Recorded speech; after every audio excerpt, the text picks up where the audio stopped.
ሰላም ሰላም፣ ውድና የተከበራችሁ የእኔ የማየት ቤተሰቦች በሙሉ በያላችሁበት ሰዓት አቆጣጠር ለሁላችሁም የክርስቶስ ፍቅር ብዝት ብዝት ይበላችሁ እያልኩኝ ዛሬም በሌላ ቪዲዮ መጥቼላችኋለሁ።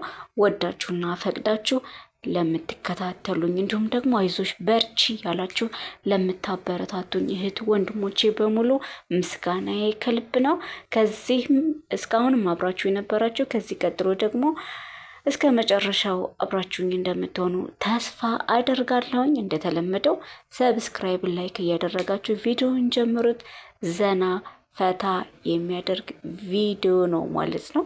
እና አንዳንዴ በስራ ተጠምደን ቆይተን ጃዛ ቦታ ስንወርድም እንደዚሁ ስራ አገኘን አላገኘን መጨነቅ ሳይሆን ስራ እያፈላለግን ከጭንቀት ከሀሳብ ምንም አይነት ነገር ስለማይገኝ ስራ እያፈላለግን በጎን ደግሞ መዝናናት መቻል አለብን። ሁል ጊዜ ራሳችንን ቢዚ የምናደርግ ከሆነ በጭንቀት ራሳችን ወደማይሆን ነገር ይመራናል ማለት ነው። ስንቶቻችን ነው እናቸው እንግዲህ ኮንትራት ቤት እየሰሩ ራሳቸውን ያጡ ህይወታቸው የተበላሸ በጣም ብዙዎች አሉ። ለምንድን ነው እንደዛ የሚሆነው ብለን ስንጠይቅን ከጭንቀት የሚመጣ በሽታ ነው ራሳቸውን እንዲስቱ የሚያደርጋቸው፣ ራሳቸውን ከፎቅ የሚጥሉት፣ እንዲሁም ደግሞ ታንቀው በተለያየ መልኩ ራሳቸውን የሚያጡት ከጭንቀት የተነሳ ነው ማለት ነው። ስለዚህ ራሳችሁን ላለማስጨነቅ ጃዛ በሄዳችሁ ሰዓት በትንሽ ብር ጀስት ፈታ ማለት መቻል አለባችሁ።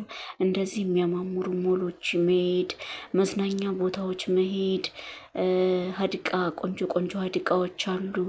ሞል ውስጥ ደግሞ እንደዚህ መዝናኛ አለ። አያችሁት? አሁን ይሄ ሞል ነው ማለት ነው። እዚህ ሞል አሁን ስትሄዱ አንዳንዶቻችሁ ልክ ዘና የሚል ፈታ የሚል ሰው ስታዩ የሆነ ብሩን ኬት አገኘችው ነገር ሀብታም ጠብሳ እንደዚህ ብላ ነው ለማለት የሚቀናን ማለት ነው። እና ያ ግን ሀብታም ጠብሳ ሊያስብል በቃሙም አያስችልም። ለምን የምትሰሩት ለማን ነው? ትሰራላችሁ፣ እየሰራችሁ ነው። ለራሳችሁ ሳትኖሩ ግን ለሰው ነው፣ ለሰው ለቤተሰብ፣ ለእህት ወንድም፣ ለእናት ምድሮሹ ምናምን ነው የምትሉት። እንደዛ የምትሉት ግን እናንተ ስትኖሩ ነው ለሰው የምትረዱት አይደለ እንዴ? እኔ ራሴ ካልቆምኩ ራሴ ሳልቆም ለሰው መርዳት ምን ይሉታ? እኔ ራሴን ግን ራሴን አቁሜ የተወሰነ እየቆጠብኩ ለራሴ ለዕለት ደግሞ የነገን እግዚአብሔር ነውና የሚያውቀው። ዛሬን ነው የምንኖረው አይደል? ዛሬን ስንኖር ደግሞ የኗሪ አኗኗሪ ሆነን ነው አረብ ሀገር ላይ የምንኖረው። መቼም እየኖርን አይደለም። የኗሪ አኗኗሪ ሆነን ስንኖር ደግሞ በቻልነው መጠን ራሳችንን መጠበቅ አለብን። በቃ እጃዛ በወጣን ሰዓት ፈታ ማለት አለብን። ራሳችንን ማጨናነቅ የለብንም። ለራሳችን የሚሆን ነገር አስቀርተን ለቤተሰብ መላክ ማድረግ ያለብን ከትንሽ ካለችን ላይ ትንሿን ማለት ነው። 2000 ሪያል እንሰራ ከሆነ 2000 ሪያል የምንሰራ ከሆነ ለቤተሰብ በወር 300 ብር በቂ ነው። በወር 300 ሪያል ብትቆጥቡ ብትመድቡላቸው ለራሳችሁ ደግሞ 200 ሪያል ሞል ሄዳችሁ ልብስ እንኳን ባትገዙ ሞል ሄዳችሁ መዝናኛ ቦታ ላይ ተዝናንታችሁ የታክሲ አውጥታችሁ ትሄዳላችሁ። ስትመለሱ ስትሄዱ የምትከፍሉ የታክሲ አለ፣ ከዛ የምትመገቡበት አለ። 200 ሪያል በቂያችሁ ነው ማለት ነው። በ200 ሪያል በትንሹ ምን ማለት አለ? ራስን ፈታ ማድረግ አለ ማለት ነው። ምግብ ደግሞ እዛም በላም ካላችሁ ከቤታችሁ ተጠቅማችሁ ትሄዳላችሁ። ስትገቡ ካላስ የመግቢያ የለው ምን የለው ማለት ነው። ጀስት ራሳችሁን ፈታ አድርጋችሁ በቃ ቤታችሁ መመለስ። ከዛም በጎን ስራ እያፈላለግላችሁ ነው የምትዝናኑት። ስራ ሲመጣላችሁ መሄድ። ብዙዎች አሉ አይደል እንዴ አመት ስራ አጣን ከዛ በላይ ስራ አጣን ብለው እኮ ራሳቸውን የሚያጡ አሉ፣ ታንቀው የሚሞቱ። ያለ ምን ይሆናል? እናንተ ካላችሁ ከነገ ሁሉም ነገር ይመጣል።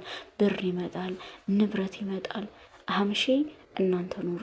ለእናንተ ስትኖሩ ደግሞ ሁልጊዜም የኗሪ አኗኗሪ አትሆኑ። ራሳችሁ እየኖራችሁ ሰውን አኖሩ። በቻላችሁት መጠን እርዱ። አትርዱ ማለት አይደለም። ነገር ግን መጀመሪያ ራሳችሁ ኑራችሁ ዘና ብላችሁ የምትፈልጉትን ነገር ስንቶቻችን እኮ ነን ከኔ ጀምሮ ማለት ነው እያማረን እንኳ ምግብ ጠልበን የማንበላ እያማረን እኮ ነው መብላት እየፈለግን ቲክቶክ ላይ የሚለጠፈውን ምግብ እያየን እያለን ማለት ነው እየጎመጀን የምናሳልፍ ብንገዛስ እችን ለቤተሰብ ብንልካት ስንታመም እችን ብር ይሄን አሁን 500-600 ብር የማወጣውን ለቤተሰብ ብልከውስ ቤተሰብ 4 እግሩን ይብላ ከፈለገ እኔ ካልኖርኩኝ ቤተሰብ እንዴት ይኖራል? መጀመሪያ እኔ መኖር አለብኝ አይደል እንዴ? ስለዚህ ስታመም ልታክም ግድላል፣ ሲያምረኝ ልበላ ግድላል። ምክንያቱም ካልበላሁኝ የፈለግኩትን አድርጌ መኖር ካልቻልኩኝ እኔ አልኖርም ማለት ነው። ስለዚህ የነገን መኖሬን ስለማላውቀው ለዛሬ ፈታ ብዬ እየኖርኩኝ በቻልኩት መጠን ቤተሰብ መርዳት እችላለሁ እንጂ እኔን እየገደልኩ ለቤተሰብ ምልበት ምክንያት አንዳችም የለም። እኔ ብቻ ሳይሆን ሁላችሁም ተግባራዊ ማድረግ አለባችሁ። መጀመሪያ ራሳችሁን ሁኑ። በቻላችሁት አቅም እንደው አሁን ለእናንተ ለራሳችሁ ለሰው ተቀድማችሁ ተበድራችሁ ቀጣይ ወር ለእኔ ይሆናል የአሁኑን ወር ለቤተሰብ ብላችሁ እንደምታደርጉት ሁሉ ማለት ነው ለእኔ ለራሴ ቢያንስ ከወር ደሞዜ ላይ 300 ብር 400 ብር ለራሴ እዚህ ለራሴ በቃ ለሚያስፈልጉኝ ነገሮች ንጽህና መጠበቂያ ምናምን መዝናናበት የተወሰነ መዝናናት ስላችሁ ክፍያ የሌለው መዝናናት ነው። ብቻ የታክሲ አውጥቼ ፈታ ብዬ የምመጣበት ሞል እንደዚህ ብሄድ የታክሲ እንደዚህ ብከፍል በቃ 200 ብር ወይ 300 ብር በቂ ነው። በ2 ወር አንዴ ወይም ደግሞ በወር አንዴ እጃዛ ስትወጡ ማለት ነው። እና ስራ ጠፋና ራስን ማጥፋት ነው ባለችን ነገር በትንሽ ነገር ግን ራሳችንን አዝናንተን ራሳችንን ሆነን መኖር አለብን። እኛ ስንኖር ሁሉ ነገር ይኖራል እላቸዋለሁ ቅመሞችዬ። እና ዛሬ በሄድኩበት አጋጣሚ ለኢድ ወጥቼ ነበረ እና በባለፈው ቆንጅዬ ሀዲቃ በጣም የሚያምር ሀዲቃ ፖስቼላችሁ ነበር እና ከዛ ደግሞ ይሄን ሞል ሄጄ ሳለ ደግሞ ቀረጽኩት። ለእናንተ የማልሆነው የለም። እናንተ እንድታዩት ፈታ እንድትሉ ቤት ተጨናንቃችሁ ስራታችሁ ቁጭ ያላችሁ ጓደኞችም ስለምትኖሩ እንደዚህ ሄዳችሁ ፈታ እንድትሉ ማለት ነው። ያለ ክፍያ ነፃ ምንም በቃ ታክሲ የአብሻ ታክሲ ይታወቃል 50 ሪያል ነው የሚነጨው። እነሱ የተረከሙ ናቸው ሲጀመር። ግን በታክሲ በ15 ብር በ20 ብር ወይ በ30 ብር ድረስ ሞል ሄዳችሁ ጀስት ፈታ ብላችሁ ጧት ሄዳችሁ ወደ ማምሻ አካባቢ ብትመለሱ ራሳችሁን ምን ታደርጋላችሁ? ሪላክስ ነው የሚባለው እሱን ታደርጋላችሁ ማለት ነው። እና እንግዲህ ሰብስክራይብ ላይክ እያደረጋችሁ ቦታውን እዩት። እንዳልኳችሁ ደግሞ ምክሬን ተግባራዊ አድርጉት። ራሳችሁን ሆኑ እላችኋለሁኝ። እና ቪዲዮውን ስታዩ ሰብስክራይብ እና ላይክ እያደረጋችሁ እያበረታታችሁኝ ይሁን ማለት ነው። ያላ መልካም ጉብኝት ይሆንላል እላችኋለሁ።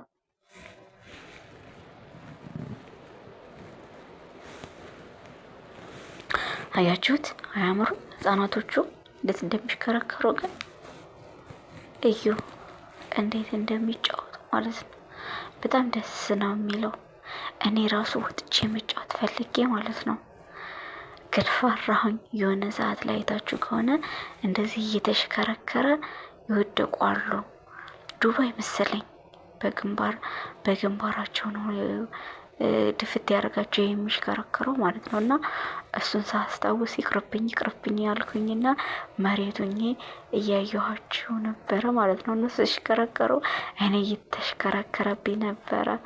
ግን ድፍረት ላለው ሰው እንደዚህ ወጥቶ መጫወት ይችላል ማለት ነው። በእውነት በጣም ነው የሚያምረው። አያችሁታል? ልጅነት እኮ ግን ወይኔ ልጄ ቢኖር ኖሮ እኔ አብሬ ይዤ መጥቼ ከልጄ ጋር እንደዚህ ፈታ ብል ኖሮ እያልኩ ነበር፣ ህጻናቶቹን እንደዚህ ሳይ ማለት ነው።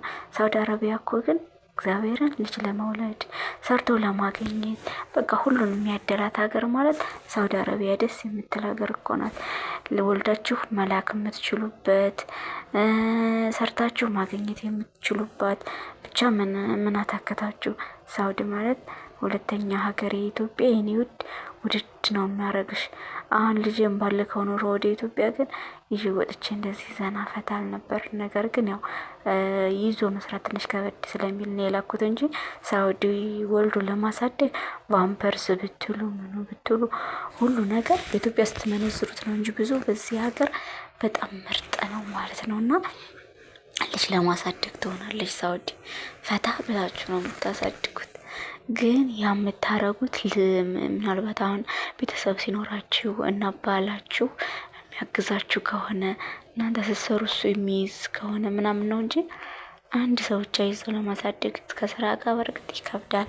ግን ልብሱ እንደዚሁ ደግሞ መጫወቻዎቹን በቃ ለሁሉም ነገር ምቹ ነው። ብቻ በቃ ምቾቱ በጣም ነው ደስ የሚለው። ያው ሰው ሲኖራችሁ ማለት ነው። ብዙዎቻችን ከእህት ከወንድም ጋር ከአክስት ልጅ ከእህት ራሱ ከእናት አባት ልጅ ጋር የተሰደድናለን እና እነሱ አሁን ተጋግዘው መኖር ይችላሉ። ግን ለብቸኛ ሰው ሊከብድ ይችላል ከስራ ጋር። ከዛ ውጭ ግን አቅራጡ እርካሽ ነው። ባባን አንድ አመት ሳሳድገው እዚህ ፈታ ብሎ ነው ያደገው። ከምር ደስ ይላል። ሳውዲ ማለት ነው ሁለተኛ ሀገሬ። ኑሬልኝ የኔ ቆንጆ። ሁሉም ነች ለእኔ የሰጠችኝ። እግዚአብሔር ይመስገን። ሰርችማ እያገኘሁ ነው። ልጅም ወልጄ እንጂን ልክ ያለውን አድጎልኛል እና ሳውዲዬ አይላቪው ትሞሮቻለሁ። ከዚህ በላይም አምሮብሽ ኑሪልኝ ሳውዲ አረቢያ ሪያድ፣ ለዛውም ማለት ነው። እና በቃ ይሄን ይመስል ነበር ላችኋለሁ። እስኪ ቦታውን እንዴት አያችሁት? አስተያየታችሁን እንደተለመደው በኮሜንት አሳውቁኝ።